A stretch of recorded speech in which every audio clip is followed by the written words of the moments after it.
YouTube, this is Christian Knife Guy here. I got a product review here for you. So it's not a knife. Alright, this is a Gungner. That's what's called Gungner. Ruger 1022 chassis system. Alright. This is how it comes.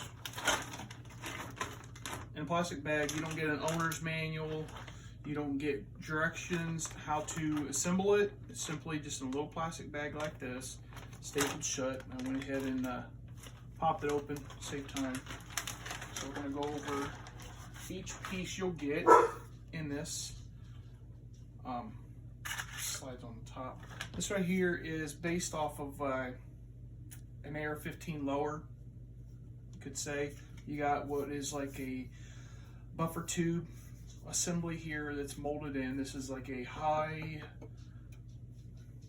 polymer. It would be a polymer. It's a really hard plastic.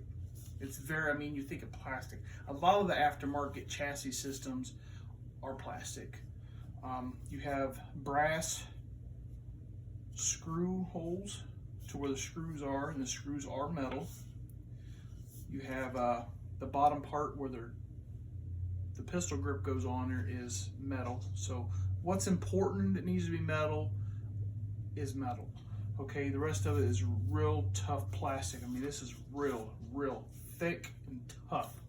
All right, the buffer tube is hollowed out, and it is mil-spec, allowing you to put a mil-spec stock adjuster on there, whichever one you want to use. The pistol grip is set for mil-spec, so you can put any one you got. And for instance, I changed some stuff in my AR, so I have here a Magpul MOE pistol grip that I'm going to put on this. It'll fit right on there. Put your screw, and it'll go there. And here I have a Strike Industries Viper Mod 1 stock that I'm going to put on here, and it goes in. Go through all the different chest attachments. There you go. Notice you got a little gap right here at the back. Well, on a regular AR-15, this is where your castle nut would be. So that's why it has that gap there, because this is for standard length stocks. Pull that back off there. You will also have a mag release right here that you have on the AR-15. That is not functional, that is there for looks. On the other side, you have the safety that does not move, that is there for looks.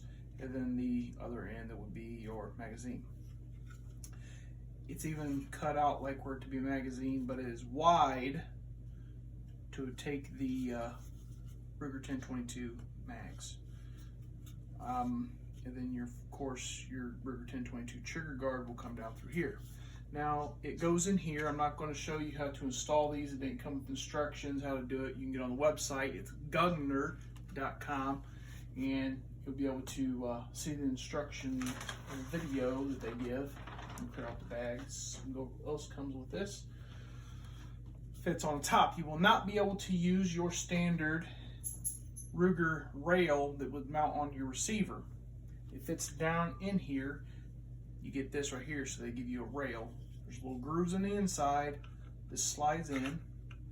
There's also a little hole in the back, so it just clears back here to stops, and you put a screw down in here, keeping this on here. This is also plastic, very thick, very sturdy.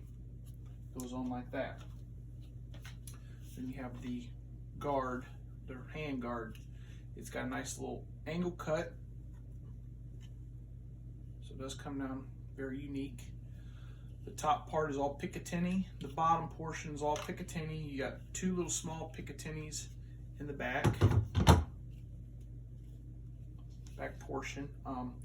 The sides appear to be key mod. However, over doing some reviews and research before buying this, most people were saying that these are just for looks, that they're not actual key mod. Putting key mod stuff in there, it will not fit. Something about the material being too thick to allowing it to fit, but it does appear to be very thick. It is also plastic, and it is a very tight fit. So you have to line these up. You have a screw on the bottom and the sides and the top. You have a hole in the bottom, sides, and the top. You have to line this up in the groove that it gives you. I'm trying to, there we go, in there. You put your screws on there, allowing it to turn out like this. So it's going to be about the size of an AR-15 when you're done. There's going to be a Ruger 10/22. Got the opening part so you can get your charging handle. And it'll kind of look a little bit something like that when it's all said and done. I'm not going to build this on video because I'm not sure what YouTube allows anymore. I'm sure you could do a symbol one, but I'm not going to. You also will get a small bag of hardware that comes with some little screws and some a little bit bigger for this. That I'm going to have to get on, and it comes with another one that's pretty long. I'm assuming that is for the pistol grip. Or it might be for the takedown. I'm not sure, so I'm going to research it more because I don't know if you need to retain your barrel screw from your Ruger 10/22 to go through the bottom of this.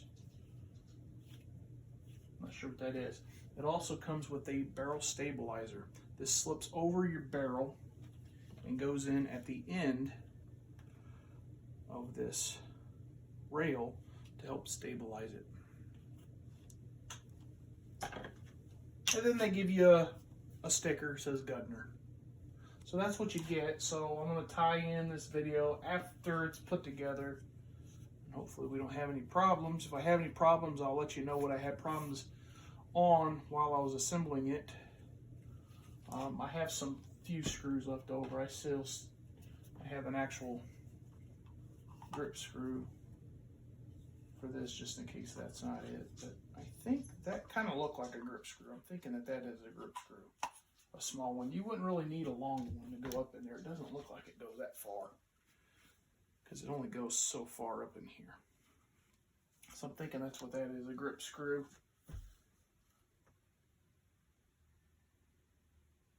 I'm thinking we're going to have to retain our barrel screw from our 10/22.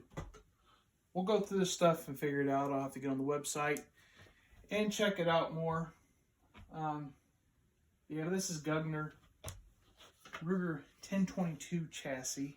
It's like 49, it's like $50. $50 online from the website. You have to buy the rest of the stuff yourself that you need for it. Unless you have it, I already had this stuff laying around.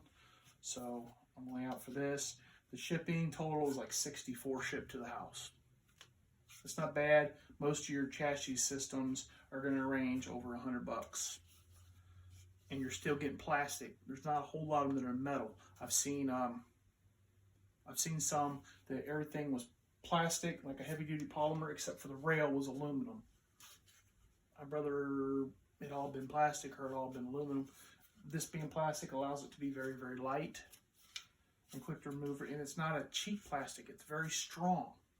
You know, I mean, I'm not going to go bang on it, but I mean, it feels, I'm confident that it's going to hold up to what I'm going to use it for. So, thanks for watching. And I'm going to roll in the full assemble video. And we're back. I got the Gungner stock together. I had to make a couple modifications for it, and I'll go over what I did and why I had to do it. First thing I had to do, excuse me,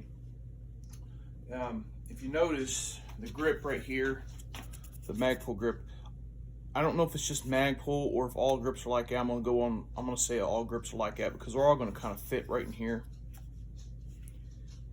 And there's a gap right here. Well, this grip's got some edges on it where it's supposed to be pushed up against something, so I had to kind of take my Dremel and go around and knock the edges off of it. I also had to knock off the top portion of this rail up here for the bolt because the bolt was sticking.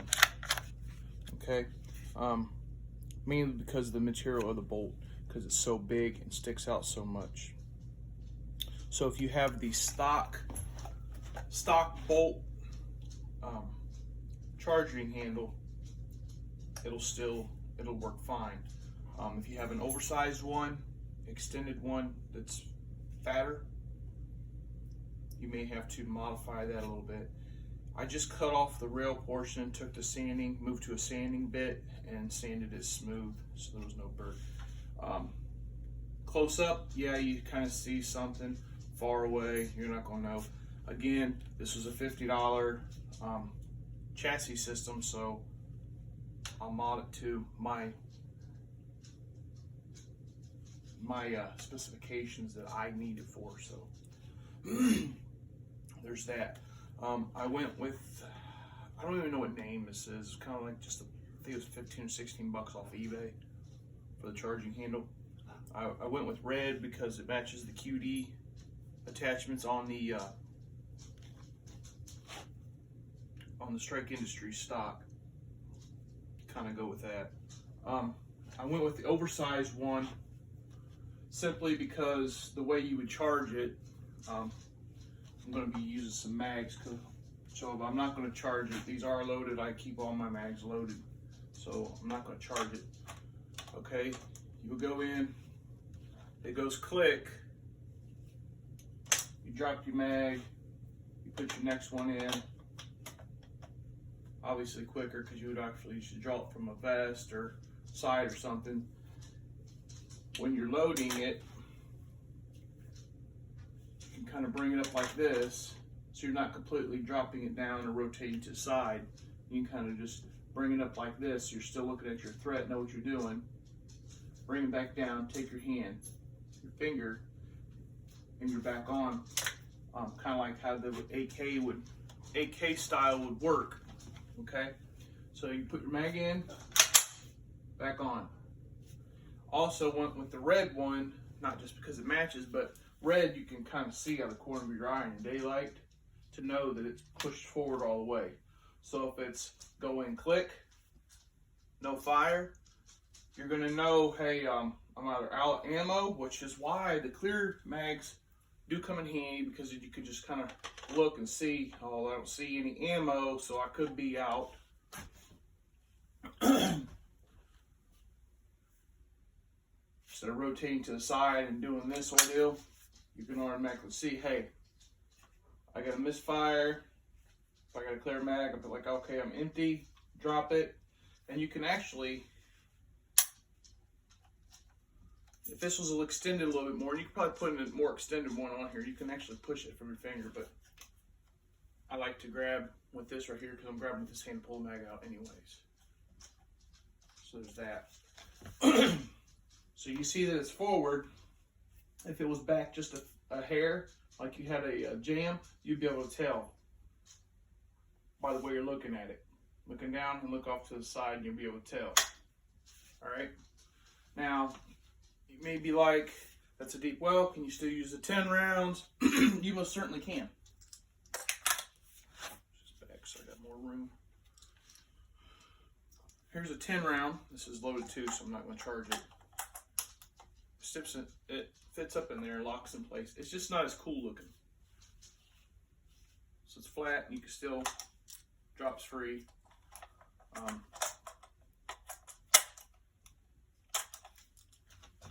The only ones that I don't have, let's see, I got some BX25s here. The BX25s, they drop free.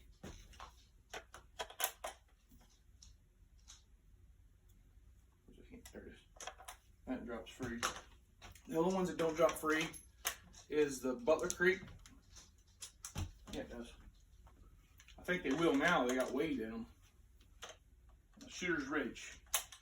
Okay, the Shooter's Ridge will not drop free. I think it's just because it's got a little bit more wider base. So yeah, that's the Gungner chassis system for the 1022. It's very inexpensive. It's worth getting into, and let me tell you, it feels solid. And once it's all together, everything is solid.